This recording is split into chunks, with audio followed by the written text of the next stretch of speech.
iš,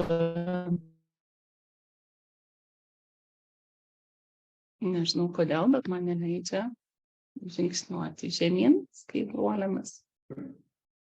Ar pabandau sustabdyti ir iš naujo pradėti dalintis skaidriai.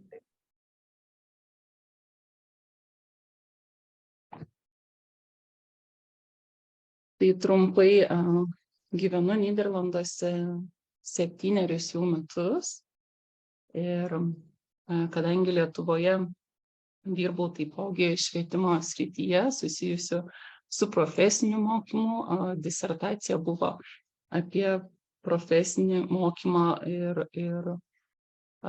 orientuota į modulinį mokymą, tai buvau ta pati pradininkė kartu su kitais profesinio rengimo atstovais, kurie mąstė ir galvojo, kaip padaryti profesinį mokymą ne tik tai patrauklų, ne tik tai įdomų, bet ir naudingą, kad būsimi darbuotojai įgytų kompetencijas reikalingas mums visiems šiandieniniame pasaulyje. Nyderlanduose atstovauju SAFE projektus, tai reiškia SAFE yra išsišifruoja kaip darnus požiūris į aplinką ir mes esame socialinė įmonė, kuri organizuoja įvairius mokymus. Galbūt jūs matote arba save, arba kolegas čia nuotraukose. Tai atvyksta pas mus taipogi į darbo stebėjimo vizitus, į įvairius mokymus, profesinio rengimo atstovai, švietimo darbuotojai iš Lietuvos. Todėl aktyviai kviečiu, jeigu ieškote partnerių iš Nyderlandų, parašyti mums ar susisiekti, susiskambinti ir galėsim pabendrauti. Šiuo metu mes įgyvendinam daug projektų. Vienas iš jų yra šis projektas. Jisai man yra mielas vien dėl to, kad tarsi tai atliepia tai, kas vyksta Nyderlanduose. Aš labiau šiandien norėčiau akcentuoti, kaip atrodo galbūt Nyderlandų profesinio rengimo sistema. Aišku, galbūt jūs sakysit, ar mes taip darom, tai labai džiugu. Galbūt kažką rasit tokio naujesnio ir galėsite pagalvoti, o kaip galima dar tą profesinio mokymą padaryti įdomesnį. Tai Nyderlandų karalystės profesinio rengimo institucijų geroji patirtis. Šio projekto rėmuose partneriai taipogi lankėsi profesinio rengimo institucijose ir kitose įstaigose ir turėjo galimybę susipažinti su tvariu profesiniu rengimu. Ką tai reiškia tvarus? Aš nesigilinsiu, nes mes visi tai žinome, bet kaip tai atrodo Nyderlandų kontekste, tai labai struktūruotai yra parengtas bendras nacionaliniu mastu darnus profesinis rengimas. Čia pateikiu aš jums tinklalapio nuorodą, aišku, viskas yra olandų kalba, bet jūs galite pasižiūrėti arba išsiversti, ar tiesiog pasižiūrėti, yra sudėta ir, kaip matote, čia mokymosi medžiaga, pasirinkimai, tiesiog užduotis, praktikos ir taip toliau. Tai šitas darnumas prasidėjo ne šiomis pastarosiomis dienomis ir metais, kuomet akcentuoja Europos komisija. Mes patys matom, kas vyksta gamtoje kitose šalyse, kaip keičiasi pasaulis. Tai šitas judėjimas Nyderlandų profesinio rengimo centre, viename, kurį aš ypatingai šiandien akcentuosiu, dėl to, kad jis yra pats tvariškiausias, pripažintas, kadangi yra toksai konkursas, tvariškiausia, darniausia profesinio rengimo institucija Nyderlandų karalystėje. Ir jo atstovo viduryje serą Robą de Frint, jūs matote. Ir ką aš noriu pasakyti, kad viskas prasideda nuo vieno žmogaus. Atrodo, kad galbūt, čia aš ne administracijos darbuotojas, aš čia taip mokytojas, galbūt man čia nepriklauso, čia papildomai reikia kažką atlikti. Jeigu jūs turite tą užsidegimą ir norą, yra tikrai didelės galimybės pradėti kalbėti ir daryti ir mokyti ir kurti tą darnų tvarų profesinį rengimą. Tai ta darniausia profesinio rengimo institucija yra pripažinta nacionaliniu mastu, kaip minėjau, pagal visus tuos 17 kriterijų mokyklos yra vertinamos ir jos gali dalyvauti visos, kurios nori. Ir kuriama yra, aišku, jau ten nuo seno prieš keletą metų yra sukurtos profesinio rengimo tvarumo strategijos, kaip konkrečiai profesinės mokyklos įgyvendina savo įvairiais lygmenimis tuos darnius, tvarius tikslus. Ir jūs, kaip žinote, Nyderlandų karalystė buvo viena iš pirmų šalių prisijungusi prie UNESCO mokyklų tinklo ir, aišku, parengė planą tam, kad prisijungtų ir viena iš tų temų būtent buvo tobulinimo, tvarumo tobulinimas ir kaip matote, tai jau prasidėjo nuo 1953. Tuo tarpu, ruošdamasi šiam pranešimui, tiesiog pasmalsavau, galbūt jūs esate iš čia paminėtų Lietuvos UNESCO asocijuotų mokyklų tinklas, bet profesinio rengimo institucijų čia nemačiau. Čia, aišku, nėra būtina, tiesiog jums pamąstymui, galbūt turėsite noro prisijungti prie tų mokyklų. Kodėl tai naudinga, tai galimybė mokytis vieniems iš kitų. Dar trumpai parodysiu, kaip tai atrodo konkrečiai, būtent profesinio rengimo institucija, jinai vadinasi Viljamo pirmoji profesinio rengimo institucija išsikėlusi yra tikslus ir pagal kiekvieną tikslą išsirašiusi, ką jie turėtų atlikti, padaryti, kaip prisidėti. Ir visa ta strategija yra supažindinama bendruomenė, mokytojai, mokiniai, kabo įvairūs stendai, padaryti įvairūs projektai. Ir tarsi visas tas profesinis rengimas sukasi apie tvarumo, darnumo ašį. Tai čia yra pavyzdžiai iš jų strategijos. Dabar pereisiu prie projektinio mokymo metodo. Ir manau, mes visi žinome, koks yra projektinis metodas, kad orientuotas į konstruktyvizmą, kad turi turėti tam tikras užduotis, sugalvoti idėją, pagalvoti, kuo jinai naudinga visiems kitiems, pagrįsti, kokias kompetencijas įgyjama, pristatyti, galbūt šiais laikais jau mokiniai labiau nepristato, galbūt filmuoja tai, ką padaro, arba daro maketus ar kažką panašaus. Tai projektinio mokymo metodas yra orientuotas į tam tikros problemos arba situacijos išsprendimą arba suradimą, kaip tai atlikti. Ir aišku, būtina nuodugni temos analizė ir aišku, skatinamas taip pat mokinių kūrybiškumas, savarankiškumas, galimybė rinktis šiais laikais. Manau, daugelis jau žino, ko nori ir žino bent jau ko nenori. Tai įtraukiamos tos socialinės įvairios multimedijos gali būti įtrauktus, kas jaunimui galbūt atrodo įdomiau ir patraukliau. Čia trumpai yra parodyta, kadangi mes šio projekto rėmuose stengiamės pamąstyti vis dėlto tą konceptualią dalį, kaip tai viskas turėtų atrodyti ir kaip tas projektinis darbas, kokiais žingsniais čia.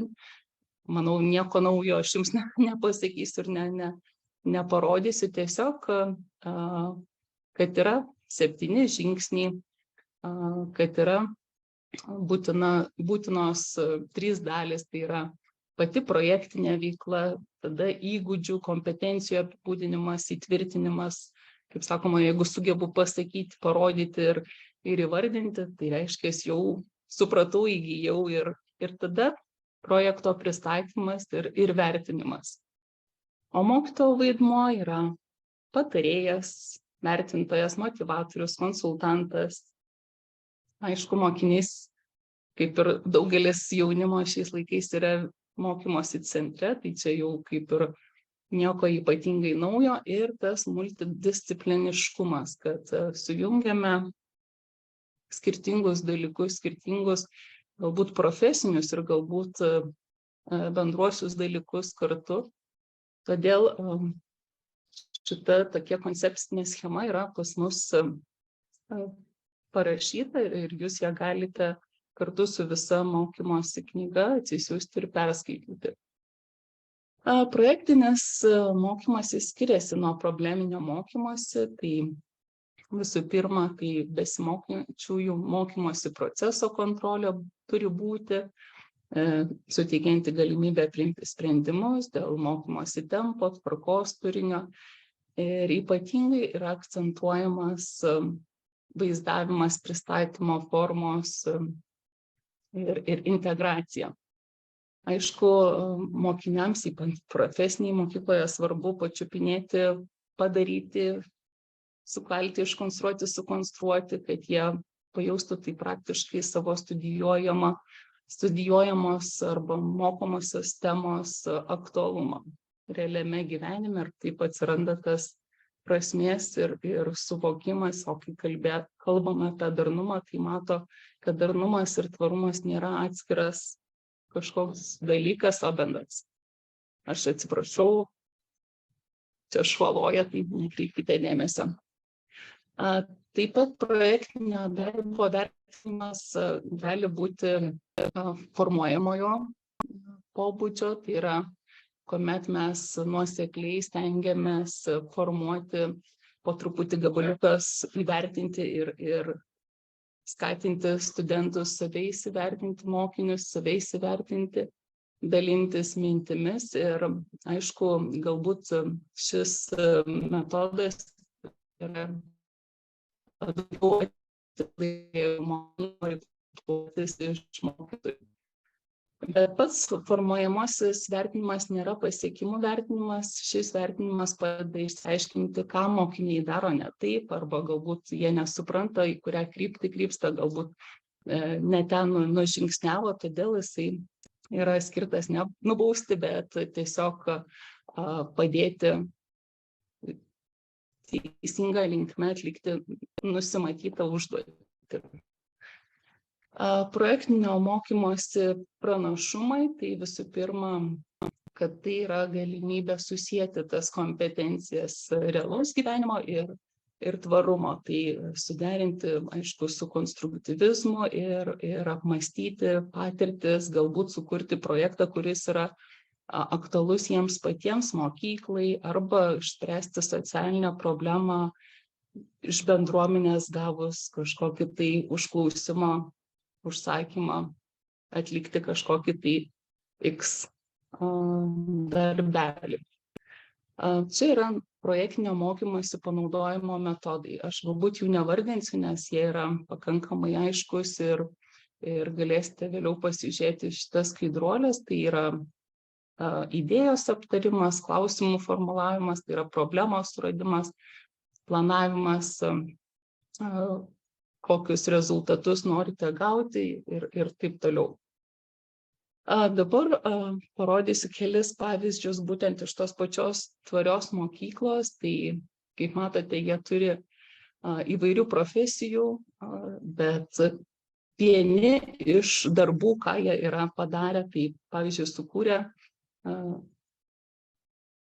padėvėtų drabužių skyrelį, kur naudojasi studentės ar studentai siūdami drabužius, gali atraižas naudoti. Taip pat yra kolekcijos kuriamos, taip pat yra sukurtas appsas, būtent atliepiantis jų mokyklos poreikius.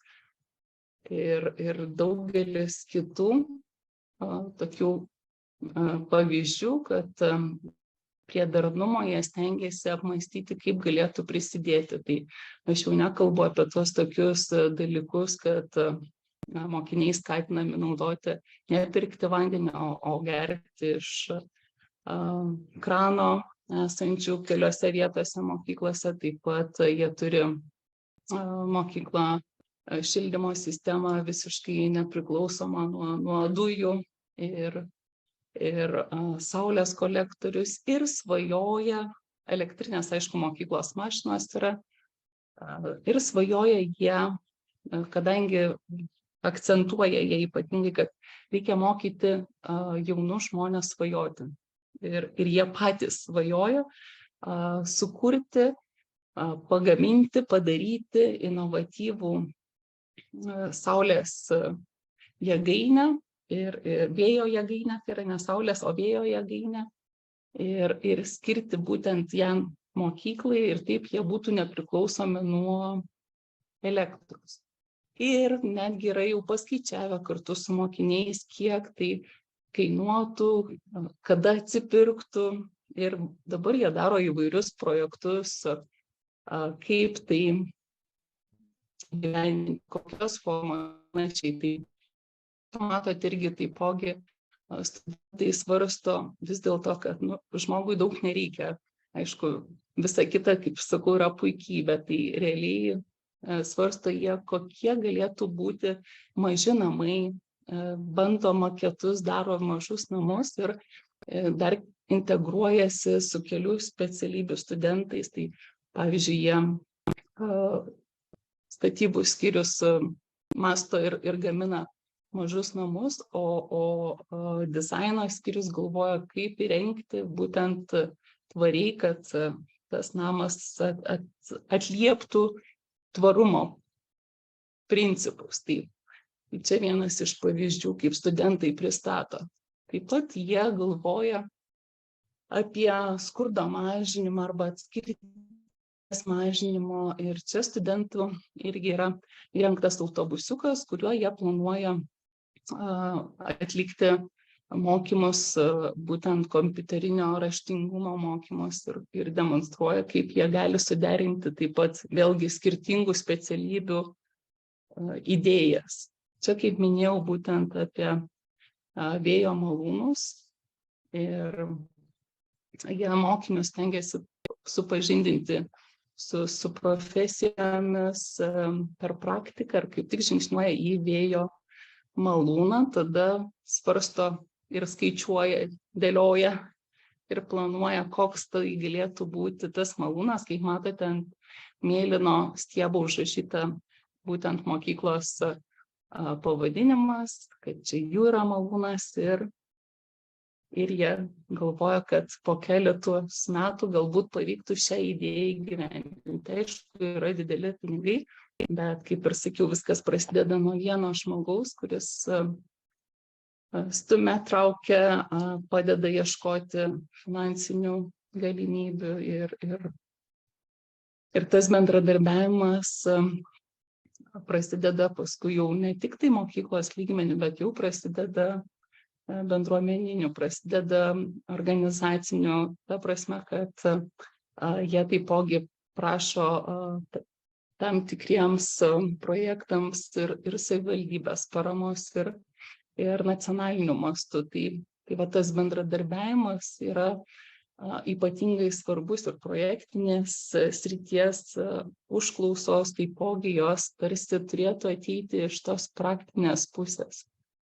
Tai siekiant žaliųjų įgūdžių ugdymo, kad mes turim naudoti mikromokymosi metodą. Tas mikromokymosi metodas, tai aš jį vadinu klikintojų kartos metodu, kai esam pripratę tik klik, paspaudi arba toliau žingsniuoji. Ir dabar aš aptarsiu šiek tiek tą mikromokymosi metodą, bet pagrindinė mintis yra, kad nedideliam porcijom, nors jau mes visi esam ir dirbame pagal modulinio programas ir visi žinome, kaip kas atrodo, bet dabar tarsi susiesime tą mikromokymąsi su moduliniu, kaip jisai galėtų atliepti galbūt jūsų programos arba jūsų kurso poreikius įtraukti tvarumą. Tai tas mikromokymasis, tai orientuotas į trumpą mokymosi medžiagos santrauką, kuri galėtų būti naudojama tiek formaliame, tiek neformaliame ugdyme. jūs matote, kad jūsų mokiniai naudojasi įvairiais TikTokais ir panašiai. Tai tas galbūt pažinimas, kokiais įrankiais socialiniam priemonėm mokiniai naudojasi ir tada mąstymas, o kaip padaryti tą mokymąsi tokį įdomesnį, ne tokį sausą ir lengviau prieinamą, tai ir atliepia tarsi mikromokymosi principus. Tai mikromokymasis gali būti suprantamas kaip modulio skyrius arba jo sudedamoji dalis. Tai reiškia, ar mažesnis, ar šiek tiek didesnis. Ir aišku, gali būti mikromokymasis arba kursas, arba viena ar dvi kompetencijos ar atskiras modulis. Ir tai gali būti kvalifikacijos sudedamoji dalis, tai yra, kad įgijus vieną ar kitą galima būtų užskaityti. Tai mikromokymosi metodas gali būti taikomas visam moduliui, jo daliai, skyriui arba skyriaus daliai. Ir ugdymo modelis tai būtina ir pakankama mokymosi medžiaga, integruojanti skirtingus mokymosi metodus. Čia šiek tiek esu įdėjusi tokios aprašymo, kaip atrodo modulis. Taip, tai modulis gali būti tarsi kelių lygmenų. Tai pavyzdžiui, vienas kvalifikacinės modulis, tai integruota gali būti kvalifikacijos dalis arba daugelypis profesinis tinkamumas. Tuomet gali būti modulis programos lygmenių, tai gali būti struktūrinis vienas vienetas ir gali būti savarankiškas arba gali būti tikslinės. Dabar, žinot, labai populiaru, kad yra neformaliojo mokymosi programos, kuomet baigę žmonės darbus nori įgyti kažkokių siuvimo, mezgimo ar muilo virimo įgūdžių. Tai va tokie yra išskirti kaip ir modulio aspektai, bet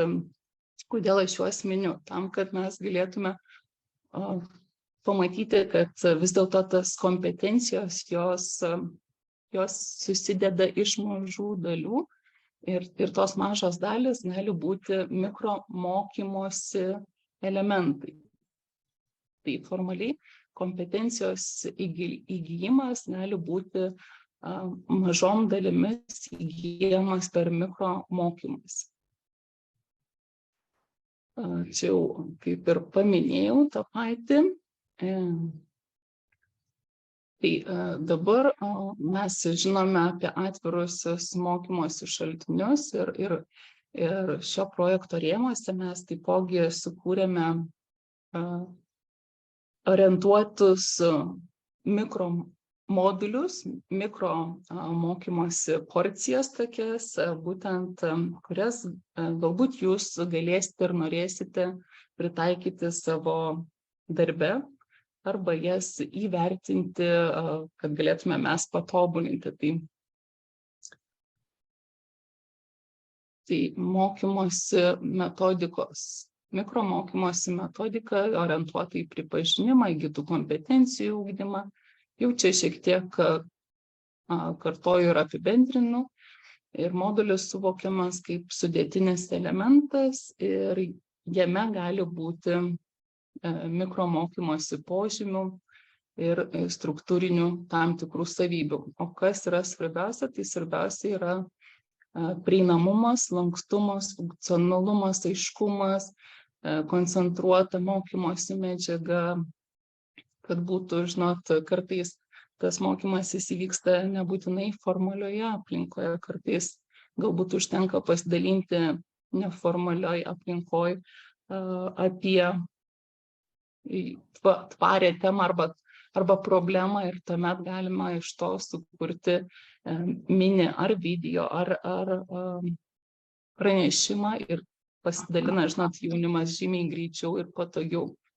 Tai tas mikromokymasis yra labai trumpas, mažos apimties, labai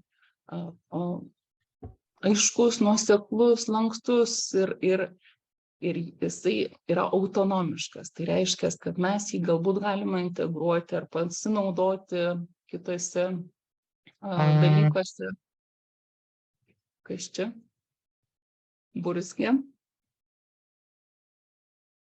Tai mikromokymosi turinio savybės, kaip jau minėjau, nesuteikia pačios kvalifikacijos, bet gilina specifines profesinės kompetencijas. Tai reiškia, kad bet jeigu mes užskaitysim arba jeigu mes tai integruosime, tai palengvins būtent tvarumo idėjų integraciją į dalykus. Taip pat mokymosi technologijos principas yra orientuotas į naujoviškų platformų ir kanalų naudojimą, ką aš jau esu minėjusi, kad tai yra labai svarbu dėl to, kad mes dirbame su jauna, imlia, greitai orientuojančiasi karta ir technologiškai išprususią. Žinote tokią savoką, kad, nežinau, nematau jūsų, bet tiesiog aš priklausau tai žmonių grupiai, kurie vadinasi skaitmeniniai imigrantai. Tai reiškia, kad aš gimiau tuomet, kai dar nebuvo nei kompiuterių, nei internetų. Šiuolaikinis jaunimas jau yra gimtosios, gimtieji arba naudotojai profesionalūs, dėl to, kad jie gimė su viskuo, kas mus dabar supa ir kaip mes esame priklausomi nuo tam tikrų technologijų. Dėl mikromokymosi trukmės. Mes svarstėm ir apžvelgėm daugelį mokslininkų, praktikų pasiūlymų ir nėra bendro sutarimo, kokia ta trukmė turėtų būti. Ar 2, ar 3, ar 10, ar 20 minučių. Bet žinome, kad sukaupti dėmesį ir išlaikyti dėmesį yra sunku. Manau, tikiuosi, kad jūs dar su manimi esate, bet kuomet svarstote ir kūrėte mokiniams, tai neturėtų būti ypatingai ilgos trukmės 10 minučių, mažiau netgi, jeigu tai yra kažkokia video pamoka arba video mikro mokymosi kažkoks elementas, tai jisai iš viso turėtų trukti minutę, 2, maksimum 3. Tai va, ta trukmė yra, aišku, sunkiai apibrėžiama.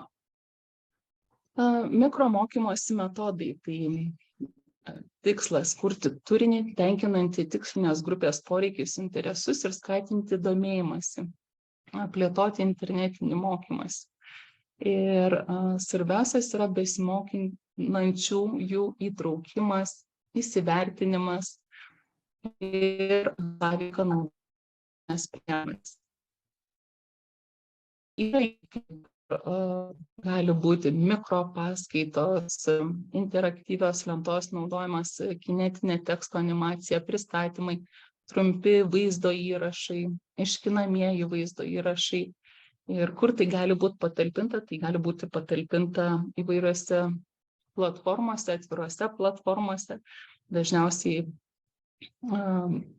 siūlyčiau talpinti ten, kur mokiniams būtų lengva prieiti ir galbūt kartais net nemokymosi metu pastebėti, nes tuomet jie lengviau prisimintų, įsisavintų.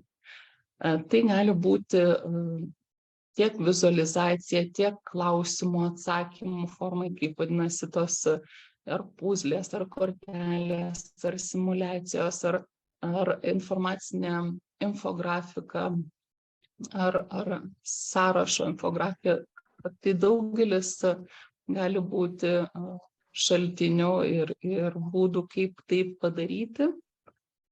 Ir būtent šioje knygoje mes juos aptarėme.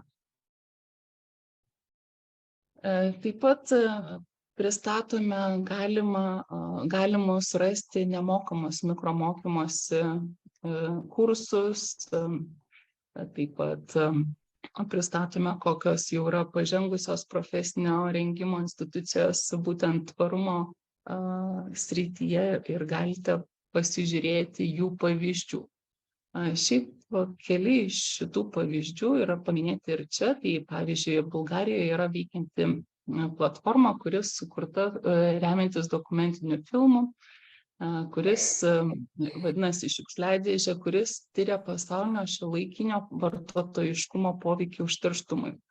Pavyzdžiui, Slovėnijos patirtis yra pristatyta, Italijos, tai manau, kad ir jūsų patirties, galbūt jeigu jūs turite, kuo norite pasidžiaugti ar kuo norite pasirodyti, tai prašyčiau arba drąsinčiau parašyti mums ir mes mielai apsvarstysim, galbūt ir galėsim jūsų gerąją patirtį įtraukti į šio projekto rėmus, kad kiti galėtų taip pat pasimokyti iš jūsų.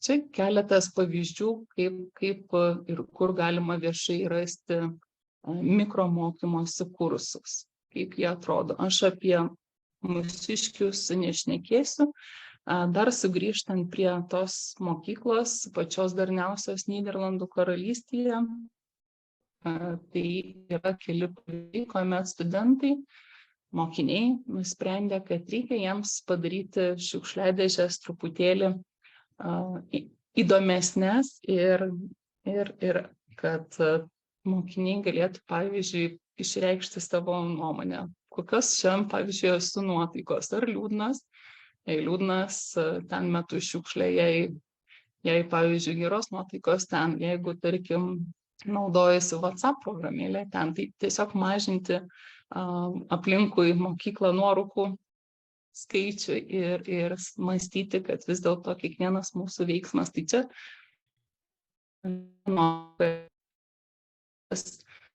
vieno iš projektinio darbų. Taip pat, kaip žinote, mes visi Europoje šiais metais taupėme dujas, taupėme šilumą ir čia matuojamas yra, kaip atidarytos durys veikia šilumą, kaip išeina, kaip įeina ir taip toliau. Tai tiesiog irgi toks socialinis projektas. Ir jau kaip ir apibendrinimui norėčiau tiesiog trumpai dar kartą paminėti, ką paminėjau jau šiandien, kad mikromokymosi metodas turėtų būti ir yra patrauklus visų tipų mokymusi, taip pat ir naujų mokymosi temų, skirtų tvaraus vystymosi ir ekologiškų įgūdžių ugdymui, pristatymui. Ir pasitelkiama būtent ir pateikiama trumpais, lengvai įsimenamais mokymosi segmentais, naudojant vizualizaciją ir orientuotas mikroturinys į perspektyvius sprendimus greitam į kelias užduotis orientuotam mokymuisi ir darbui leidžiančiam mokytis mažais žingsneliais bei turinio dalimis socialinės sąveikos kontekste. Ir įvairių tyrimų duomenimis mikromokymosi metodas puikiai tinka internetiniam mokymuisi ir jį galima naudoti ne tik klasėje, bet ir kurdami įvairius internetinius išteklius bei mokymo kursus. Gali jisai būti suderintas taip pat ir pritaikytas su formaliuoju mokymosi ir gali padėti taip pat nuolatiniam profesiniam tobulėjimui. Ir profesinio mokymo mokyklos aktyviai dirba su tvarių temų integravimu mokymosi programuose. Ta pastebime ne tik tai Lietuvoje, bet ir visoje Europoje. Šiuo atveju Nyderlandų karalystė galėtų būti viena iš gerųjų pavyzdžių ir kaip tai daroma ir kaip tai vyksta, bet manau, kad ir jūs taip pat atliekate tam tikrus projektus ir įtraukėte tvaraus įgyvendinimo strategijas į savo programas, į savo mokyklos veiklą, į savo strateginius planus ir į kasdienį gyvenimą. Čia yra trumpai mūsų kontaktai, jeigu norėsite susisiekti ir manau, kad klausimai, pastebėjimai, pasiūlymai. Tai tarsi aš jau ir baigiau greituoju būdu. Ar turėtumėte pastebėjimų, klausimų? Aš nežinau, Edita, ar gali dalyviai reaguoti? Taip, dalyviai gali, aš visiems suteikiau galimybę klausti žodžiu ir į čatą taip pat gali parašyti klausimą. Kol kas dar klausimų neturime. Tai vat norėjau ir pasakyti, kad kol neturime klausimų, kad mūsų sukurtos interaktyvios pamokos, kaip ir Panevėžio mokymo centro, kur vakar mokytoja pademonstravo, yra paremtos mikromokymosi metodika, tai yra nedideli informacijos kiekiai paremti gan greita refleksija. Taip, o projektinės veiklos, projektinio metodo veiklos pritaikytos mokyti žiedinės ekonomikos, pas mus irgi yra rengiamos, bet dar šiuo metu jos ne visos yra išverstos. Tai šitą informaciją jums atnaujinsime tiesiog vėliau elektroniniu laišku. Ir dar kas įdomu ir naudinga, kad tos parengtos medžiagos yra interaktyvos. Interaktyvios, kaip minėjau, bus klausimai, atsakymai, galima pasitikrinti. Tai tiesiog šio projekto rėmuose mes pabandėme parengti tarsi pavyzdžius, kurie galėtų būti jūsų naudojami įvairiuose dalykuose. Taip, ačiū tada labai, Živilė. Dėkui. Jeigu nėra klausimų, tai tada kviečiame Živilę.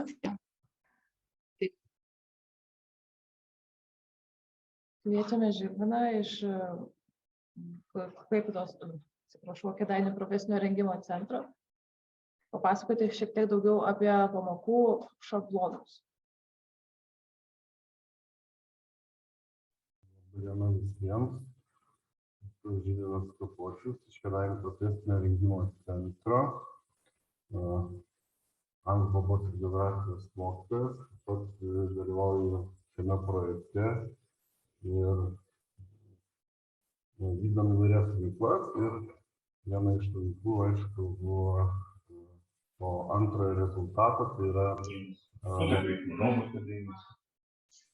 Видит меня? Так было и в 90-х, пока здесь все пытались понять, как жить дальше, где-то там за рекой развалилась одна страна и появилась 1,5 десятка новых, а они своей глуши. Sveiki, Sigitai, gal galite nutildyti savo mikrofoną, nes girdisi. Тяжелые годы помог лес, охота, рыбалка, ягоды, грибы.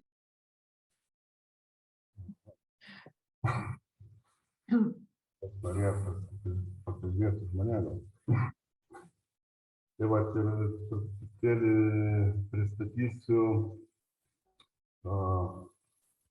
metodinės medžiagos, tai yra tų projekto mokymo programos šablonas, tai yra mokymo programa buvo kuriama, tai aš pasidalinsiu ekranu.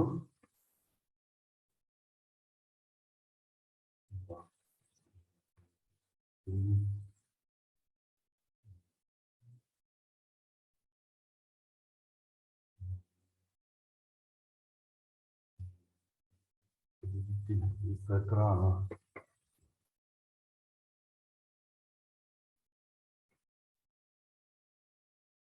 Matosi mano pasidalinimas?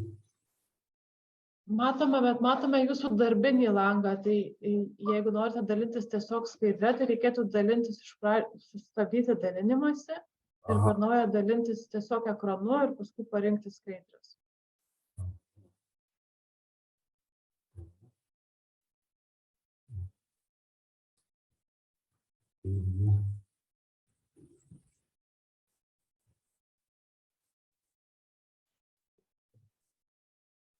Dabar kaip?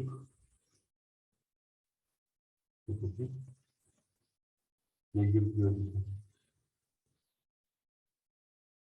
Pabandykite paspausti F5.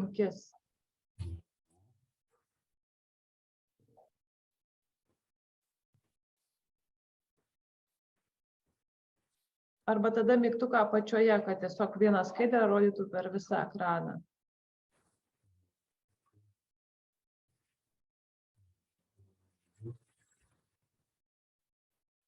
ten, kur yra pastabos, komentarai ir tokie 4 mygtukai, tai tas paskutinis iš dešinės.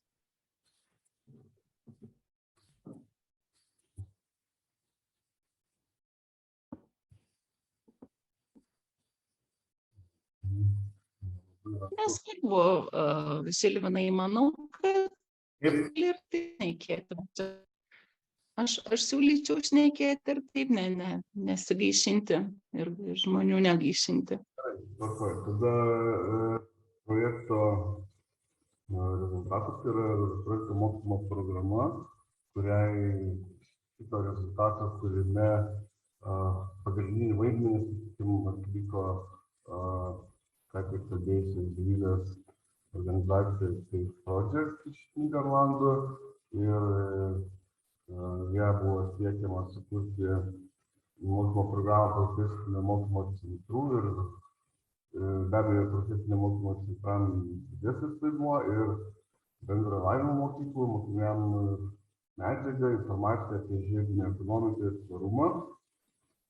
Ir šiose pamokose praktinės veiklos užduotys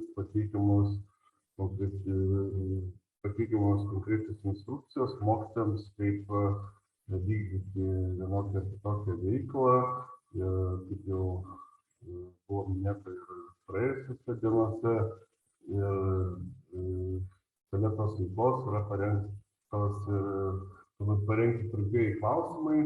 Tai vėlgi ta medžiaga yra skaitmeninio formate projekto puslapyje, vėliau pademonstruosiu ir tokiu būdu galima, vykdant, darant pamoką, interaktyviai taip pat ir patikrinti mokinių suvokimą. Toliau tai projekto mokymo programa sukurta glaudžiai bendradarbiaujant profesinio mokymo centrams, švietimo ekspertam, įmonėm, kuriuose buvo diegiami žiedinės ekonomikos principai. Tai tas bendradarbiavimas pasireiškia tuo, kad buvo išgrynintos temos, kurios yra aktualios, kurios vėlgi po to vėliau parodysiu suskirstimą į temas. Tai pirmoji dalis tai tokia bendroji dalis apie žiedinę ekonomiką ir tvarumą. Ir antroji dalis susijusi su konkrečiais sektoriais, tai yra plastiko sektorius, medienos sektorius ir maisto produktų sektorius. Mokymo programos tikslai skatinti bendradarbiavimą tarp profesinių mokyklų, švietimo ekspertų, verslo įmonių, savo veikloje skatinti tvarumą, taip pat sukurti mokymo programą apie švietimą darniam vystymuisi, kuri būtų paruošta naudoti profesinėse ir bendro lavinimo mokyklose. Tai šita programa jau yra parengta ir pateikta jūsų, kaip sakoma, teismui, tam, kad jūs pasižiūrėtumėt, išsibandytumėt ir be abejo pateiktumėt savo grįžtamąjį ryšį, pastabas, pastebėjimus kažkokius. Šito labai mums reikia projekto tos medžiagos kūrimo grupės. Toliau dar vienas iš svarbesnių, aišku, tikslų yra skatinti mokinių žaliuosius ir minkštuosius įgūdžius. Tai įgūdžiai, kad, kaip sakoma, lavinami kiekvieną dieną. Taip ir, aišku, ta medžiaga turėtų šiek tiek suteikti daugiau žinių apie tokios dalykus. Ir supažinti profesijos ir bendro lavinimo mokytojus, tai projekto mokymo programa. Tai vat tie mokymai, kurie trečią dieną, tai tą funkciją ir atlieka. Koks yra laukiamas rezultatas, tai vėlgi sukūrus mokymo programą, organizavus ir pradėjus mokymus. Be abejo, vėliau seks tų pamokų testavimas ir bus grįžtamasis ryšys ir tada jau tikimės pasiekti tokių rezultatų, kaip profesinio ir bendro lavinimo mokiniai išvystymo žiedinę ekonomiką ir tvarumą, mokiniai įgis naujų įgūdžių reikalingų darbo rinkai, profesinio ir bendro lavinimo mokytojų procesų žiedinę ekonomiką ir tvarumą, profesinio ir bendro lavinimo mokyklos turės galimybę integruoti projekto mokymus į savo profesijų ir bendro lavinimo dalykus. Taip pat įmonės diegiančios žiedinės ekonomikos principus savo veikloje sustiprins ryšius su profesinėmis ir bendro lavinimo mokyklomis. Taip pat šio projekto metu programos kūrime dalyvavo visi projekto partneriai, tai yra 10 organizacijos, ir buvo sukurta iš viso 30 trumpųjų pamokų bei 18 praktinės veiklos ir planų, kurią galima įgyvendinti profesinėse ir bendro lavinimo mokyklose, integruojant žiedinės ekonomikos kursą. 3 projekto mokymo programas skirsta 2 dalis, kaip jau minėjau, tai yra bendroji informacija arba bendroji dalis apie žiedinę ekonomiką, apima 12 pamokų ir tada antroji dalis, kur suskirstyta į specifinius sektorius apie medieną, plastiką ir maistą. Kiekvienai iš šių sričių skirta po 6 pamokas. Ir mokymo programa bus išversta, jau didžioji dalis yra išversta ir patalpinta interneto svetainėje lietuvių kalba. Tai be abejo ir kitomis projekto partnerių kalbomis, tai yra nyderlandų, olandų kalba, bulgarų ir anglų kalba. Toliau, čia tas projektas puslapis yra pažymėtas, kuriame galite rasti visą informaciją susijusią su projektu ir be abejo visą šitą mokymo programos medžiagą. Trumpai apžvelgsiu trumposios pamokos modelį planą, tai yra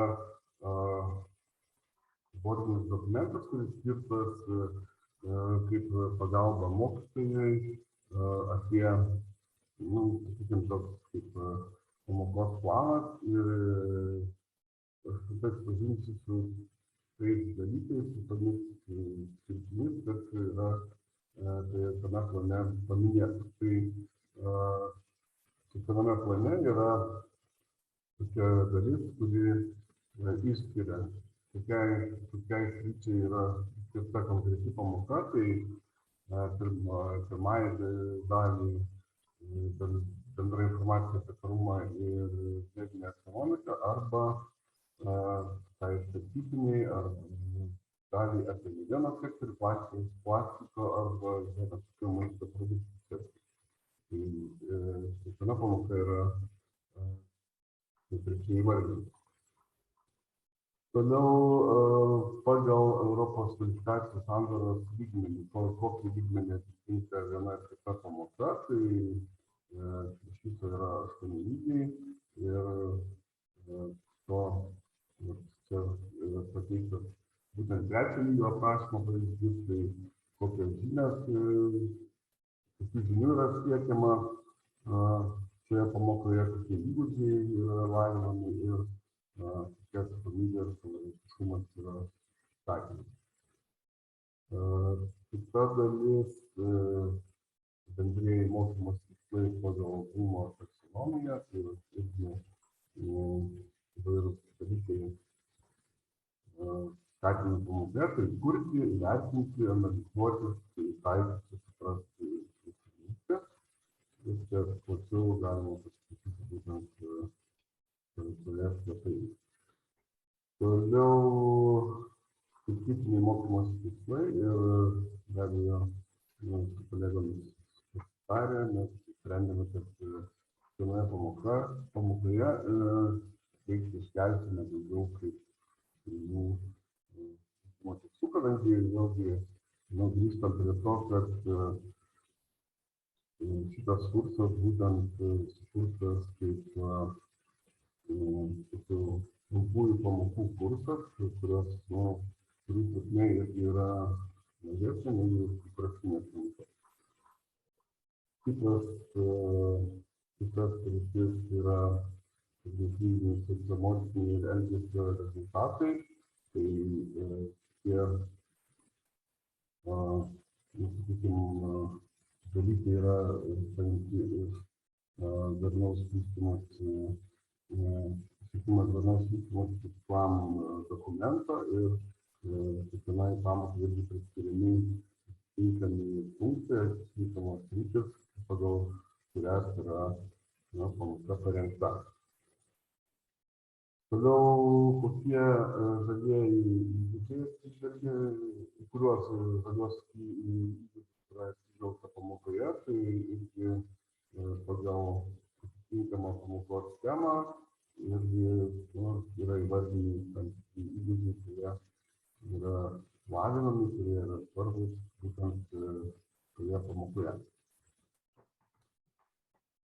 Toliau, kaip ir minėjau prieš tai, kadangi pats kursas yra toks trumpųjų mikromokymosi trumpųjų pamokų kursas, tai rekomenduojama pamokos trukmė yra maždaug 15-20 minučių. Ir čia kur yra pamokos struktūra ir turinys, tai yra išdėstyta visa medžiaga, kuri jau buvo demonstruotas keletą pavyzdžių praėjusiomis dienomis, taip kai ta visa medžiaga yra pateikta PowerPoint dokumentas, taip, ir būtent šioje skiltyje ta medžiaga yra perteikiamas šitas tam, kad mokytojai patogiau susidėlioti, sužiūrėti visą pamokos eigą. Toliau kiekvienoje pamokoje yra tam tikri išskiriami raktiniai žodžiai, taip, ir kiekvienoje pamokoje irgi yra pateikiami mažiausiai 3 refleksijos klausimai, kurie skaitmeniniame formate yra aktyvūs, juos irgi galite naudoti pamokų metu, mokiniai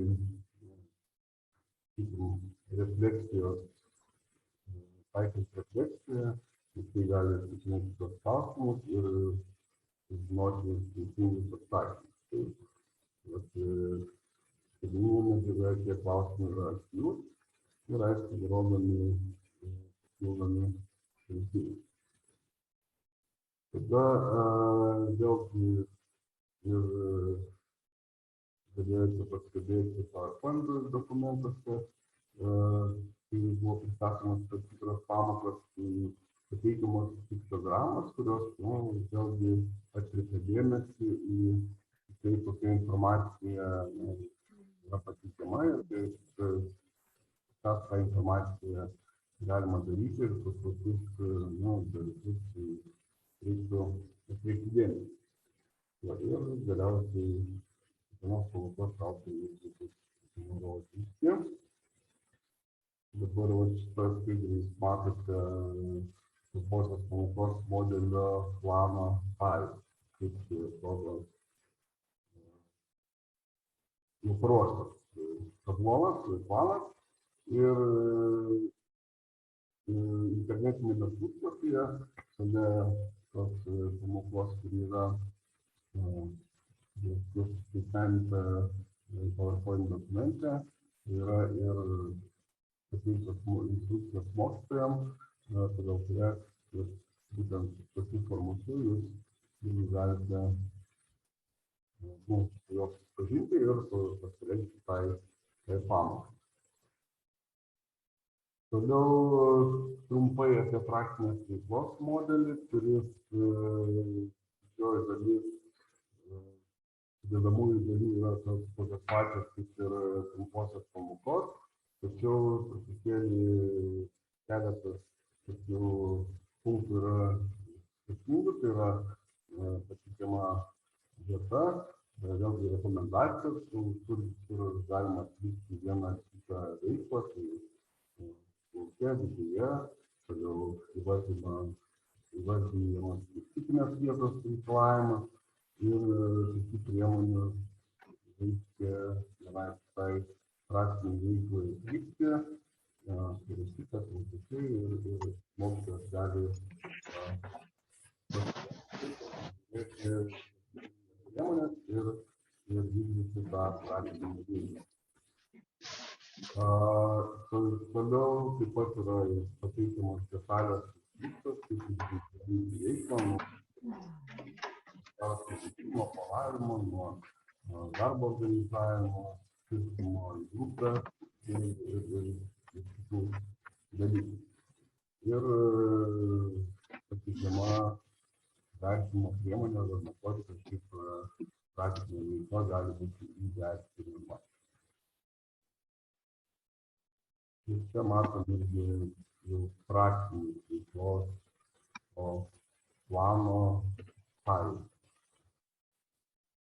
Dabar trumpai pademonstruosiu, kaip jau jūs matėte gyvai, kaip atrodo trumposios pamokos PowerPoint pristatymo modelis. Tai kiekvienas pradžia yra kiekvieną pamoką nuo pavadinimo, praktinių žodžių, kurie yra svarbus toje pamokoje, tada yra apibrėžimai pateikiami, vėlgi susijęs su tos pamokos tema ir pagrindiniais žodžiais, tai svarbiausias žodis, kurie apibrėžia patiems. Toliau, kaip ir mes tai kalbėjom apie mokymus rezultatus, tai irgi toje pačioje pamokoje, kaip ir mokiniai matytų, statomi yra skirtingų mokymosi rezultatai, kaip minėjau, nedaugiau 3. Ir be abejo pateikiami kuriuos žaliosius įgūdžius yra įgūdžios pamokoje ir be abejo tai sudaros mokiniai, kuriuos galima būti ir lavinti. Toliau pirmoje pamokoje kalbinė dalis yra pateikiama, pristatoma pamokos tema, priešistorija, kokia jos yra svarba tos temos kasdieniame gyvenime. Daug čia pasėdėjau daugiau praktiniai dalykai, administracija, pavyzdėlis, galima pavyzdėlį, vaizdo įrašą, aišku, yra pateikiami ir pateikiamas šaltinio nuorodos ir yra pateikiami bent vienas lekcijos klausimas. Ir vėlgi grįžtant prie to, kad medžiaga yra skaitmeninė formate, tai tas klausimas yra aktyvus ir jų tipai įvairūs, tai gali būti vienas pasirinkimas, keli pasirinkimai, tiesa netiesa arba pildyti tiesiog lauželius, tai irgi jie yra aktyvus ir galima vykti pamokos konfliktas su mokiniais. Tai va, toliau, kaip jau minėjau, yra pateikiami paskelbimos visuomenės arba ženkleliai, vėlgi, tarkim, prie kažkokios medžiagos, kuri yra svarbi mūsų kūrėjų nuomonė, kaip tos pamokos yra skaitytai, toliau tie apvalūs, tokie dalykai kartu su naujinomis nuorodomis. Tai va, ir po kiekvienos skyriaus yra pateikiamos naudingos nuorodos tam, kad vėlgi mokytojas mokymus galėtų paskatinti ir toje pamokoje galbūt pasinaudoti tomis naudingomis nuorodomis ir dar pateikti informacijos apie vieną kitą. Ir po visą jungtinės tęsia toliau temos, kurios susijusios su, sakykim, galbūt potėmis, kurios susijusios su pamokos tema. Ir vėlgi, pagrindinė dalis, teorinė dalis,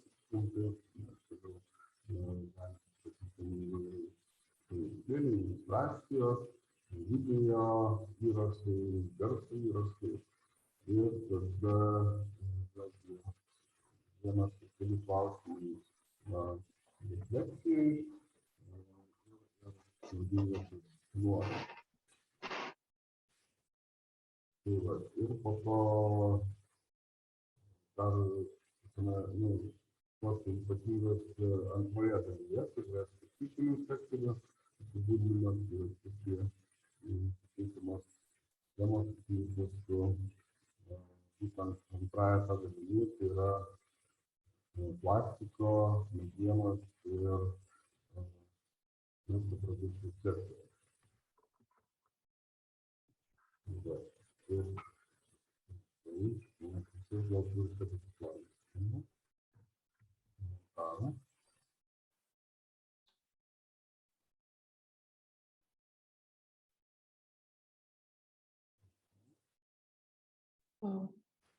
Gal turite klausimų?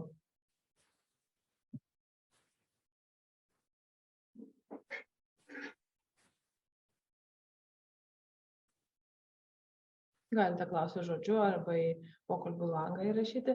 Jeigu ne, tai tada kviečiame mokytoją. Ačiū, Žilvinai. Ačiū. Kviečiame taip pat iš Kėdainių profesinio rengimo centro mokytoją Almą Valodienę trumpai apžvelgti dar sukurtų pamokų temas pačias. Labą dieną, aš tuoj įjungsiu skaidres, pasižiūrėsite, ar gerai matysis. Gerai. Jis turi išeiti. Dar aš tik norėjau pasakyti, kad praktinės veiklas mokytojai galės laisvai rasti internete. Turbūt ne kitą, bet dar kitą savaitę ir aš informuosiu atskirų laiškų. Nes šiuo metu dar jos ne visos išverstos į lietuvių kalbą ir neprieinamos per projekto svetainę. Bet bus.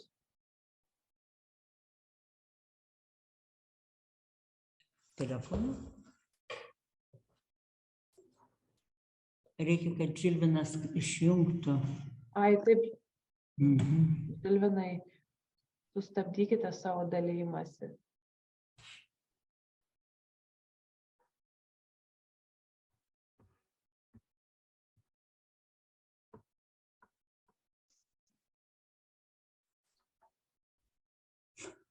Žilvinai, ar girdite?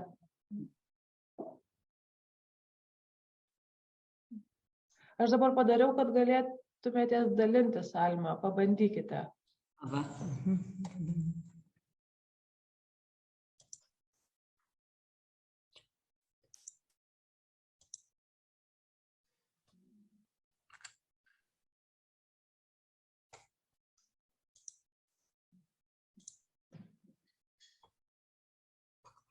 Ar matosi? Matosi, viskas gerai?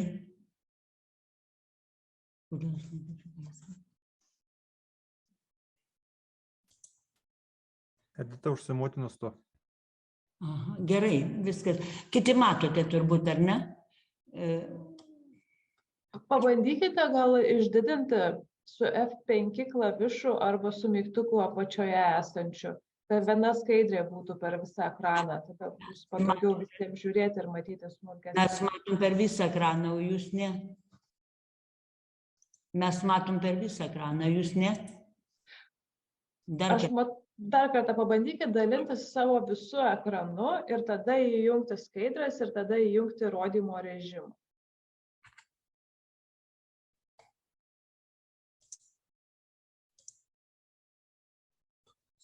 Ir vis tiek nedara, ar ne? Ne. Nu, bet jeigu nesigauna, tai tada bandome taip. Dar kartą pabandysim, paskutinį kartą, nes čia būtų gerai, čia yra ir filmukas. Mes skaidres matome tik tai ne rodymo režimu, o darbiniu režimu. O, dabar matome puikiai viską. Ačiū, labai labai gerai. Taip, tai esu fizikos mokytoja Alma Valonienė, kodėl tapau dalyvė, todėl kad žemė mano ir mūsų visų kartu yra rūpestis. Dabar reprezentuosiu pamoką apie atsinaujinančią energiją ir savo praktinės veiklas, jos bus 3. Tos praktinės veiklos, pirmoji pamoka apie atsinaujinančią energiją. Dabar kodiniai žodžiai yra tradiciniai nuo to, nuo ko prasideda. Toliau kokie kažko pelytė nelabai nori funkcionuoti, apie kurą, apie energiją. Toliau kalbėsime apie kokius mokymosi rezultatus pasieksime apie tai. Ir tą pamoką pradedu truputėlį netradiciniai todėl, kad išdalinu mokinius suskirstau į grupeles ir išdalinu piešinėlius. Ir mokinių grupelės turi pristatyti, ką jos mato tuose piešinėliuose. Vieni pasakoja gamtos apie reiškinius, kiti pasakoja kokius alegorinius pasakojimus sukuria. Ir tada išklausę ir aptarę visą tai, mes pradedame dalinti priemonės, padedant laborantui, pradedame dalinti priemonės, kuriuose tose grupelėse vienoje yra iš energetikos muziejaus gautos saulės baterijom pagaminti priemonės, toliau yra molio, padalina vieniem moduliną padaliname, kitiem ventiliatorių gauna su popieriaus lapais, dar vieni gauna šaukštelių ir degtukų arba pagaliukų. Ir dabar jiems ant stalų yra nurodyta, ką jie turėtų padaryti ten. Ir dabar vieni jungia saulės baterijas, kiti iš modulino ir iš molio indeliuose esančiuose pailgose induose jie lipdo upelius. Ir upelio tekmėje jie padeda teniso kamuoliuką ir mato, kaip teniso kamuoliukas juda. Mato, kaip pradeda judėti nuo ventiliatoriaus popieriaus lapai, kai šyla degtukas šildomas. Ir tada pradedame tą mintį, kas sujungia. Ar tuose piešinėliuose jie pastebi, kad ir piešinėliuose ir čia buvo tas pats, bet dabar jos klausime, kasgi sujungia tas mintis ir koks bendras žodis. Ir tada sako, o tai reikia energijos, kad bėgtų, kad judėtų kamuoliukas, kad popieriaus lapas suktųsi. Ir atsiranda tada tas kodinis žodis energija. Tai jis ir sieja visus šitos eksperimentus. Ir toliau kažko pelytė nenori funkcionuoti. Ir dabar pradedame, kas tai yra energija, su mokiniais aptarėme, kokios yra rūšis, tos energijos, kokios yra. Ir toliau, aš kaip ir sakau, kad mes jeigu pavalgome, tai tampame energijos šaltinį, turime tada savyje. Parodau tokią skaidrę, kurioje yra daug energijos šaltinių rūšių. Tačiau mokiniams, kažko tai nenori atsirasti vis, nefunkcionuoja ir kažko dar vis tiek nefunkcionuoja, turėjo animacija būti, bet neveikia. Ir dabar jiem liepiama, nurodau, kad čia jūs pažiūrėkite, kokią grupę energijos šaltinių čia yra parodę ir kuo mes dar galėtume papildyti, tai čia jie pastebi, kad nėra naftos, kad dar kitų nėra. Ir tada šaltinėlių, ir tada aš mokiniams primenu, ką jie dažnokai ir taip žino, kad gali būti atsinaujinantis ir neatsinaujinantis energijos šaltiniai. Kažkaip tai, kaip nenoriu veikti.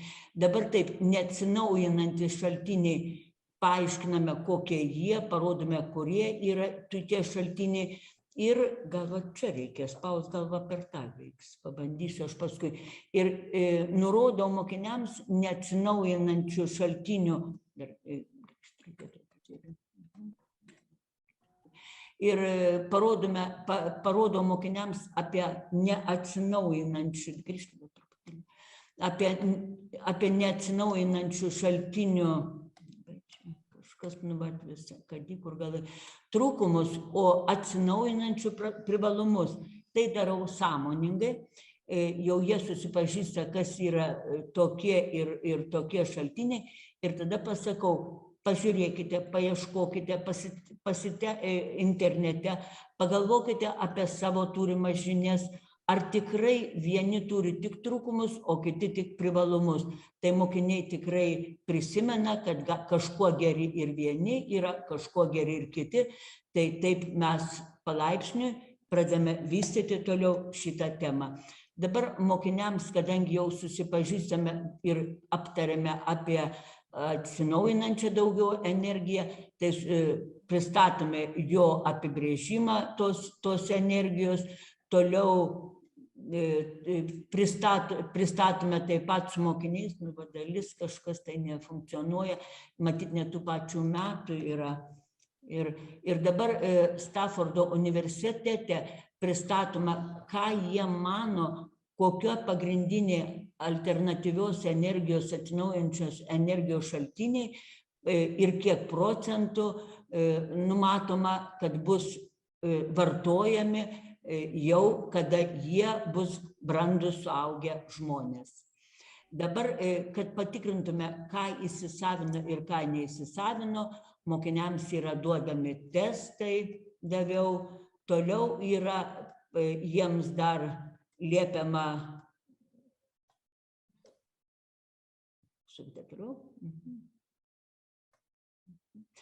toliau duodama užduotis sugrupuoti atsinaujinančius ir neatsinaujinančius energijos šaltinius. Toliau pagal paveikslėlius jie turi sukurti mechanizmą energijos perdavimo, pradedant, kas mums aktualu yra, ypač fizikams, nuo saulės iki hidroelektrinės, jie tokį turi perdavimo mechanizmą prašyti. Ir toliau dar viena užduotis, gal ji atrodytų liktai artimesnė daugiau biologams, tačiau čia, kadangi baigėsi šiluminė elektrinė, yra aktualu ir fizikams. Ir dar papasakau, kad kada teko būti akademijoje tarptautinėme seminare, kurį vedė žemės ūkio specialistai, ten buvo pakviesta, tai išgirdau vienas mintis, kitas mintis išgirdau, kada į Kėdainius buvo atvažiavęs apie klimato kaitą ir ten buvo papasakota, kad vienas iš gamtą labiausiai teršiančių gyvūnų yra karvė dėl savo prakaitavimo. Tai taip jau mes aptarėme, padiskutuojame ir mokiniams kai kas pasirodė tikrai nežinoma. Toliau, kokias problemas iškelia melioracija, kad nėra vien tai teigiama, kai nebeliko Lietuvoje pempių, nebeliko jam vietų ir visa kita, tai vėl mes žiūrime, aptarėme vėl, kas galėtų būti naudingiau, kas žalingiau galėtų būti. Ir toliau periname prie fizikinės dalies, saulės energijos, pasižiūri jie filmuką, kam dar reikia, ten pasinaudoja dar mokslo sriuba, kur yra, žinote, irgi yra kai kuria medžiaga. Ir tada sužinome, kuo geri yra vandens ir patalpų šildymai panaudojus saulės energiją ir atsako į nurodytus klausimus. Toliau pakalbame, o kaip ateityje, kai metai bėgs, jūs ateisite į verslus savo, ateisite į praktikas, į darbus, kokie energijos šaltiniai tada šiuo metu labiausiai siūlomi. Tai pakalbam apie vandenilio ir branduolių sintezės energiją, bet iš karto mokiniam pasakau, aš paminiu, kas gero yra, ir jie toliau internete liepta paieškoti vėl, ar tik tai yra vien pliusai, ar vien tik tai teigiamomis savybėmis pasižymė ateities būsimasis kuras. Ir čia liepia būti nešališkams ir teisingai pasverti, pamatyti, kad šalia pliusų pakankamai turi nemažai ir minusų. Tai dabar aptarėme, kokie yra privalumai vandenilio ir kokios problemos ir kokie yra branduolinės energijos irgi branduolių sintezės energijos, kad išgavimas tokių aukštų temperatūrų. Tai va dabar mes visą tai aptarėme ir jau suprantame, kad jie vis tik daug plačiau sužino apie energijos šaltinius, sužino tikrai daugelį pliusų atsinaujinančios energijos, tačiau šiuo metu pamato, kad ir atsinaujinančią energiją yra tikrai daugybė būdų, kaip dar galima tobulinti ir ne vienas galbūt pasirinks, kadangi profesinėje mokykloje yra daug techniškų dalykų, galbūt pasirinks studijas kolegijoje, aukštosiuose mokyklose ir galės visą tai tobulinti. Toliau prieisime prie praktinės energijos, praktinių darbų, kur mes kalbėjome apie energijos vartojimo efektyvumą. Ir vieną iš jų pasirinkau tokią su mokiniais sukūrėme atradimų laboratoriją ir mes pasirinkome ambicingas Kėdainių rajono elektrinės. Tai yra akademijos, yra katilinė akademijoje esanti ir dar viena yra Panevėžio Kėdainiuose yra Panevėžio tinklų Kėdainių filialas, kur irgi turi elektrinę, turinčią gana daug pliusų lyginant su kitomis Lietuvos elektrinėmis. Dabar mes pirmiausia paskaičiavome akademijos elektrinės naudingumo koeficientą, surinkome daug duomenų, tik tai labai gaila, čia buvo ir filmuką, bet dabar jau matau, kad neatsidarys tas filmukas, bet tiesiog papasakosiu, kaip ten yra automatiškai gabenami šiaudai, kaip jie yra deginami. Kartu su mumis dalyvavo ir biologų grupelė mokinių, taip pat dalyvavo dar ir akademijos mokyklos mokiniai. Mes sužinojome, kiek spudulių sukūrena šiaudų, kiek per parą, kiek per ilgesnį laiką, kiek duoda jie energijos. Ir atlikę fizikinius paskaičiavimus radome, kad akademijos katilinės naudingumo koeficientas, kaip matote, gana aukštas, 73,5%. Toliau mesgi dar paskaičiavome ekonominę pusę. Kiek katilinė išleidžia pinigų, pirkdama šiaudus, kiek šildydama vandenį ir visa kita. Tai gavosi, kad jeigu su šiaudais katilinės išlaidos 120 000 eurų, tai jeigu kūrentų su mazutu, tai būtų 225 000 eurų. Susidaro didžiulis piniginis skirtumas. Ir tai mokiniai irgi pastebi ir tiesiog stebisi. Toliau mes fizikų būrelis aptarėme, daugiau fizikai jau čia įsijungė tą darbą. Kodėl, kokios priežastys, kodėl ne 90%, kodėl 75%, į tuos klausimus mes patys bandome.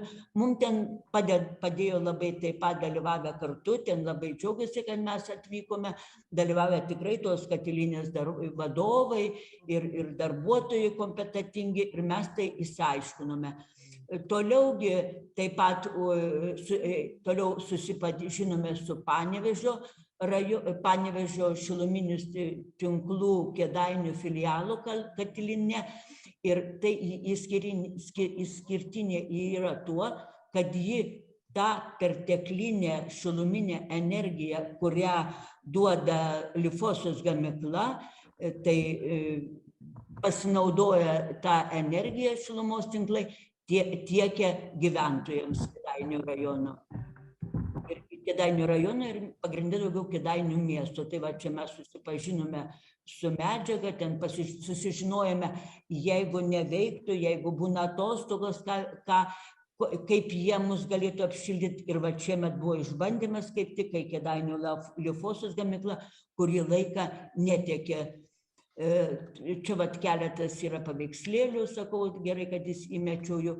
Ir dabar dirbdami grupėmis mes pravedėme debatus, kaip jie, kokius privalumus turi akademijos katilinė ir kokie trūkumai, taip pat Kėdainių miesto. Ir tuose debatuose tiesiog, kaip smagu buvo, kad Kėdainių mokyklos profesinių, kaip ir visų daugumos profesinių mokiniai kartais ir sunkiau taip kalba, tai tada jiems tikrai įdomu buvo, jie diskutavo ir dispute, dalyvavo paskui kartu ir ten esantis darbuotojai. Biologų grupelė, kuri buvo, tai jie mus papildė tokių idėjų portfelių ir jie šalia mūsų parodytų biokūro, kurį galėtų naudoti šiluminės katilinės, ką jie dar galėtų pasiūlyti. Tai čia matote rapsas ir visa kita.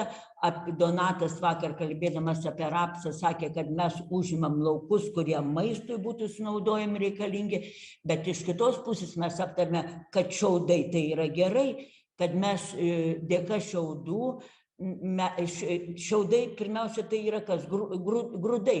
Grūdus mes tiekiame įvairioms valstybėms, nes tai reikia prasimaitinimui ir mes patys lietuviai, o tada tarsi kaip atlieka lieka šiaudai, tai mes juos galime dirvą įterpti, bet dar ekonomiškai, o gal šiek tiek ir energetiškai naudingiau būtų, jeigu mes panaudosime katilinės šildyme. Antrasis praktinis darbas buvo, kaip sukurti ateities namą, bent jau neilgame laikotarpyje, kiek galima ekonomiškesnį.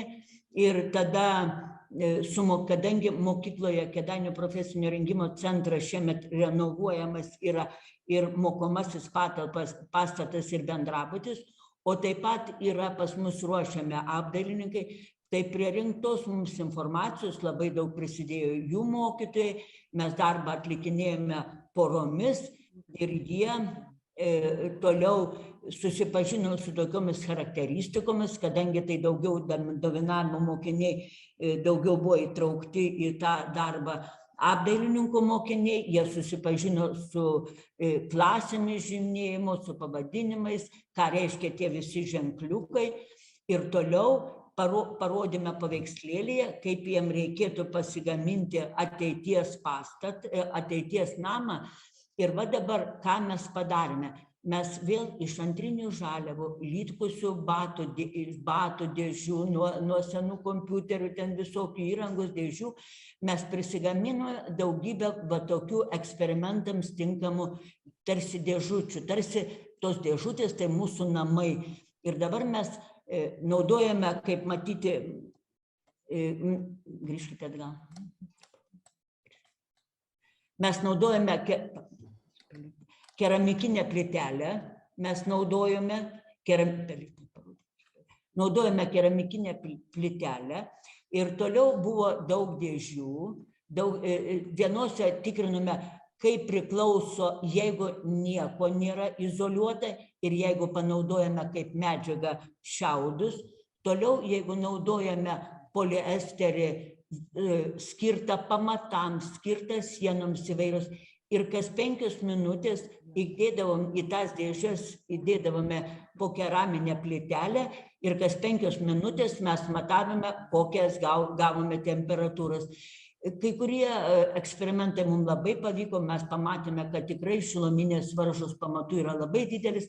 Šiaudų gal mes truputėlį per mažos mūsų dėžės, mes tik tirti eksperimentui atlikti per mažas tas sluoksnelis, bet ir tai kažkurią tai laipsnio dalį vis tiek temperatūros įsilaikė aukštesnės.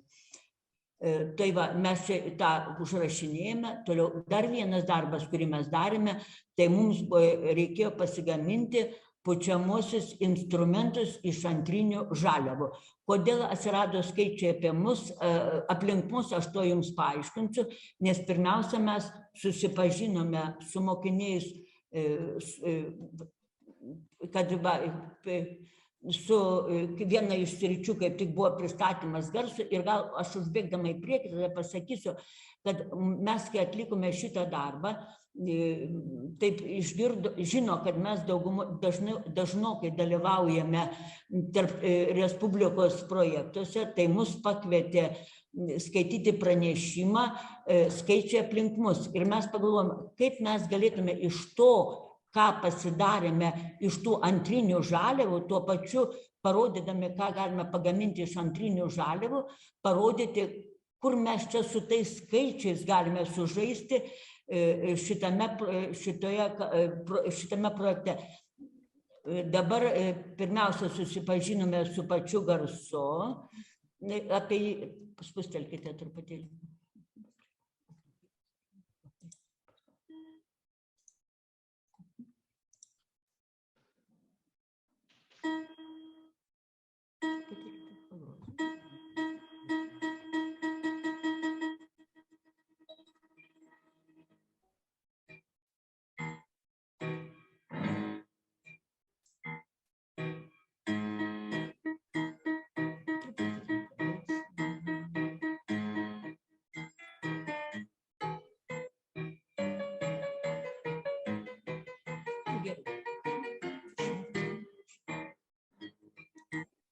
Nu, kad jums pakiltų nuotaika, kad būtų lengviau, tai va, šitas filmukas atsidarė gerai ir taip mes pristatėme iš vis apie garsą, o po to papasakome, kaip mes gaminame instrumentus iš pučiamųjų, taip pasidarėme lūpinę armonikėlę, iš tradiciniai prisimenime senuosius laikus, kai grodavome su šukomis, toliau gaminome iš balionų ir balionas patampomas už šono, netgi gali tapti pučiamuoju muzikos instrumentu.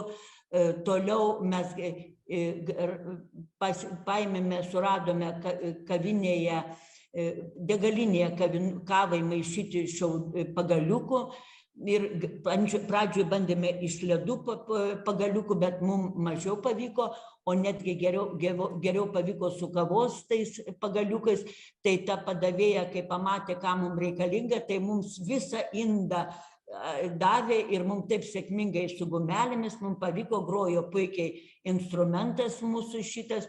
Toliau mes prakalbinome kaip tradiciją ir butelius, juos pylėme daugiau ir mažiau vandens į tuos butelius, kad išgautume skirtingus garsus.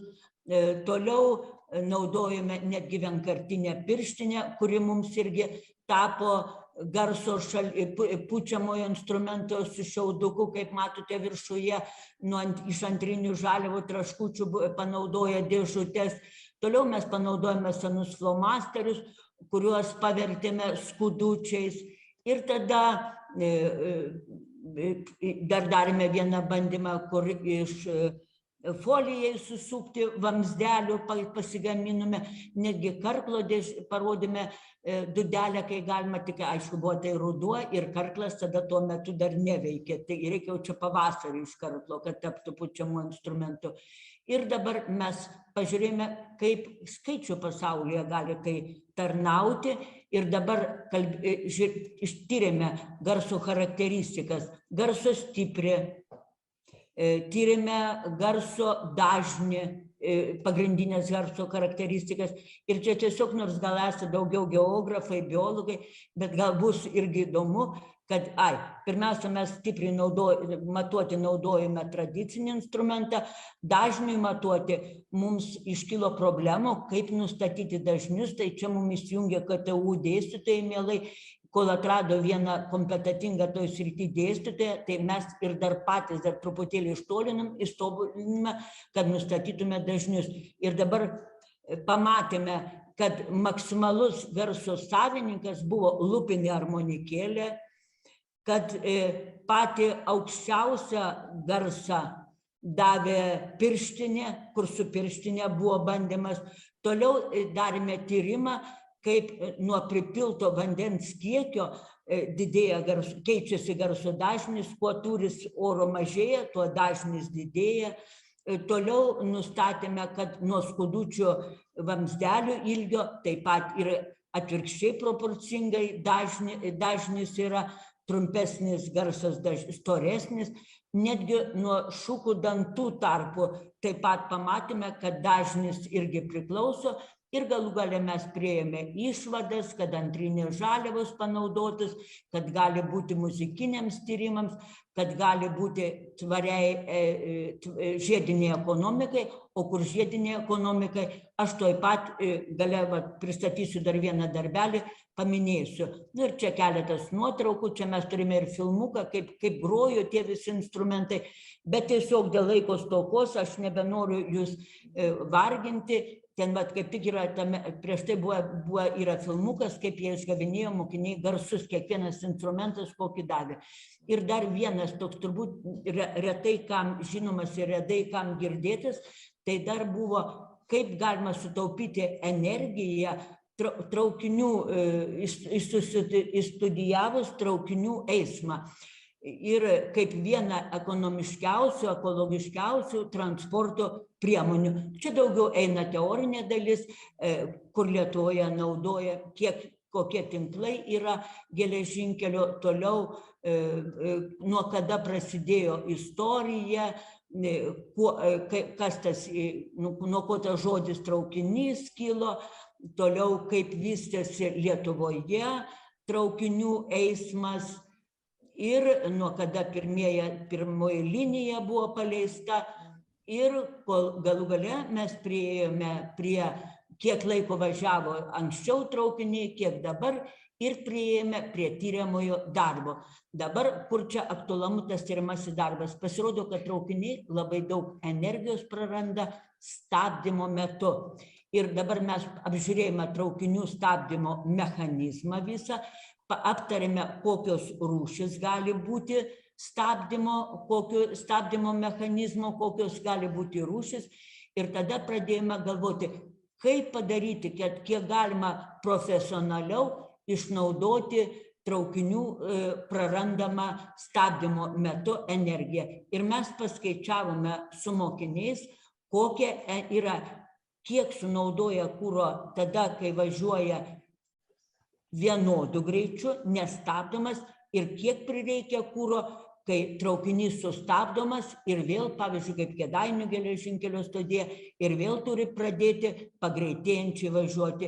Ir dabar gavome tokius duomenis, pasirinkome, kad būtų palyginimas, pirmiausia, pasirinkome automobilį Scania, ir čia parodysiu, tik eina matematiniai paskaičiavimai, gana nemaži, teko daug domėtis, daug bandyti tiesiog pavartyti knygas, kaip galima būtų visą tai gerai apskaičiuoti. Ir mes radome, kiek kuro sunaudoja, kai nestabdoma, kiek kuro sunaudoja, kai stabdoma. Ir dabar matote, kad jeigu stabdėme, reiškia, jeigu važiuoja maždaug pusę kilometro, 500 metrų, tai Scania sunkvežimį, nuimkim, autofurgonas, grįžkite, autofurgonas praranda kuro maždaug tik tai 0,2 litro. Tai jeigu mes pasirinksime traukinį,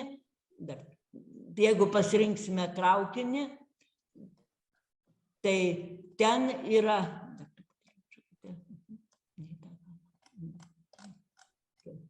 tuoj atsuksiu aš čia. Tai jeigu pasirinksime traukinį, dabar pasižiūrėkite, kokie įspūdingai pasidaro skaičiai. Jeigu traukinys važiuoja 1,5 kilometro, paimam atstumą, kol jis įsibėgėja, ir jeigu jisai sustoja vieną kartą, tai prarando kuro 19 kilogramų.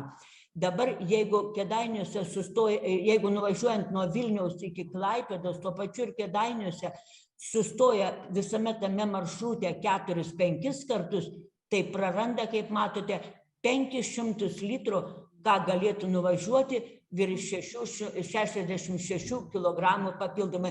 Anksčiau netgi stodavo po 10-12 kartų, atsižvelgiant į tai, būtent traukiniai yra stabdomi daug rečiau. Šito klausimo dar mokiniams davėme, kaip būtų su autotraukiniu. Jiem reikėjo surinkti duomenis ir paskaičiuoti visą tai, kuris ypač Australijoje populiarus. Ir smagu, kad šito klausimo daug dirbo kėdainietis Liudvinavičius, kuris pateikė apie tai, kad visą stabdymo energiją akumuliuoti, sukrauti ją ir kad tai išspręstų veltui prarandamą energiją ir mokiniams tada aš pasiūliau tokį verslo planą. Pirmiausia, taip sakiau, katilinė sutaupo kuro, traukiniai stabdomi greičiau sutaupo irgi kuro, pinigėlių ir taip toliau. Už juos mes galime įsigyti už tuos pinigus antrinių žaliavų. Pavyzdžiui, kaip antrinė žaliava plastikas, galėsime iš kažkokios tai gamyklos. Tai nėra labai ekologiška, bet visgi tada su 3D spausdintuvu mes galime iš to atliekų pasigaminti žaislų. Žaislus mes realizuosime, pavyzdžiui, per internetą parduosime, taip jau panaudosime, pirmiausia, ekonominę naudą gausime, antras dalykas, nes netiesiogiai o perdirbėje parduosime, bet dar taip pat uždirbsime, priversime tuos daiktus tarnauti dar vieną kartą. Padalyvaukime mugėse, kai būna Kaziuko mugė ar kitur, ir parduokime pagamintus muzikinius instrumentus, kuriuos mes pagaminome iš antrinių žaliavų, vėl uždirbsime pinigų arba galų gale panaudosime kažkam tai ir priversime daiktus tarnauti dar vieną kartą. O mokiniams ir pabaigėme tuo, kad liepiau sukurti jiems tokį verslo planą, ką jie sužinoję iš mūsų visų tų tyrimų galėtų padaryti ir kiek jiems buvo naudinga mūsų visos tos veiklos, pamokos ir praktiniai darbai. Tai pakol kas ačiū uždėmesi. Ačiū uždėmesi. Dabar kas norėtų, gal turite kažkas klausimų, kažkokių komentarų ir ar kažkas sudomino, norėčiau apie tai ir išgirsti dabar.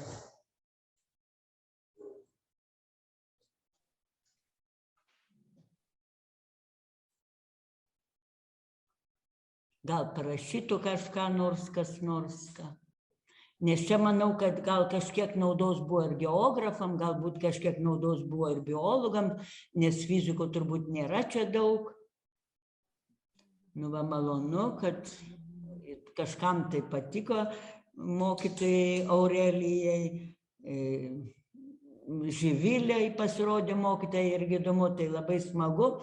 Tai manau, kad jūs netrukdydami kitiem laiko ir būdami turbūt tikrai ekonomiški ir tvarūs visais aspektais, kad mažiau sudegintume prie kompiuterio elektros energijos, tai tada aš perduosiu turbūt kitiems, nes dar, kiek žinau, yra kalbančių ir po mane. Tai dėkui. Taip, tai kalbėsiu aš tik pabaigai. Labai ačiū, Alma, buvo labai įdomu. Ar iš tikrųjų detalių, kur net negalėjau nutuokti. Va, tai labai ačiū Jums, nes kaip fizikė aš kažkaip tai jaudinausi ir abejoju. Ačiū labai Jums. Va, įdomu ir naudinga, tai ačiū labai. Tai ši diena artėja į pabaigą. Ir turbūt paskutinis bus trumpas mano pranešimas, bet tas jau bus pranešimas ne apie temą, bet apie toliau planuojamas veiklas. Tai aš toliau pasidalinu savo skaidrėmis. Projekte mes esame numatę praktinį pamokų pritaikymą, tai vadinamą testavimą mokyklose su mokiniais. Ir šitam testavimui mes esame numatę dar sausio šią likusią dalį ir vasarį. Ir tada labai kviestume dalyvius išbandyti praktiškai bent 4 interaktyvias pamokos su mokiniais ir tas temas aptarti klasėje, naudojantis refleksijos klausimais, kuriuos rasite tiek pačiam pamokos šablone, tiek interaktyviose pamokose tiesiogiai svetainėje. Ir šitas testavimas susideda iš tokių dalių.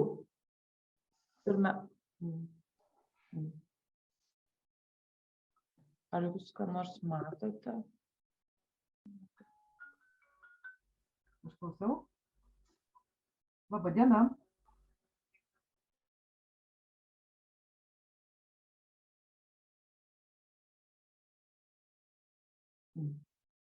Matosi gerai. Matosi. Oi, man dabar pačiai nesimato. Ai, gal aš tada.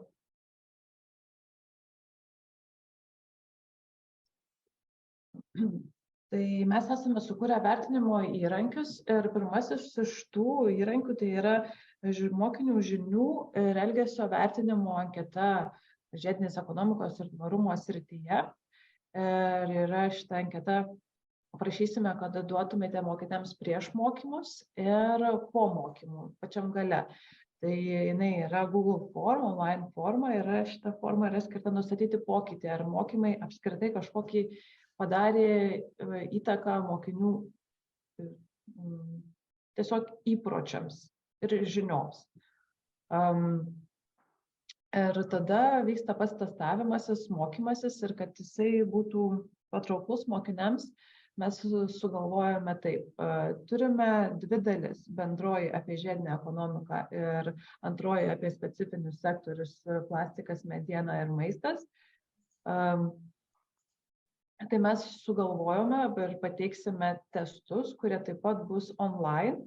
Ir tie testai bus mokiniui iš karto duos grįžtamą į ryšį, ar atsakymas buvo teisingas ar ne. Bet norint, mokinys gaudamas klausimą, jis turės iš karto nuorodą, kur galima rasti tą pamoką, norint atsakyti į tą klausimą. Tai bus tokie testai ir aš su jumis jais pasidalinsiu kitą savaitę. Ir su tomis mokyklomis, tais mokytojais, kurie testuos ir norės testuoti, mes pratęsime bendradarbiavimą ir toliau aš pasidalinsiu vėliau ir paskutiniu testu, mokinių žinių įvertinimų po visų mokymų. Ir tuomet tos mokyklos, tie mokytojai, kurie bus įsitraukę į testavimą, mes su jais dalinsimės atnaujintą medžiagą ir pakviesime į konferenciją, kuri bus vėliau projekto pabaigoje. Tai iš tikrųjų, šituo visų laišku apie testavimą aš pasidalinsiu kitą savaitę. Ir jūs galėsite testus tiesiog pristatyti mokiniam elektroniniu būdu kaip nuorodą. Ir jeigu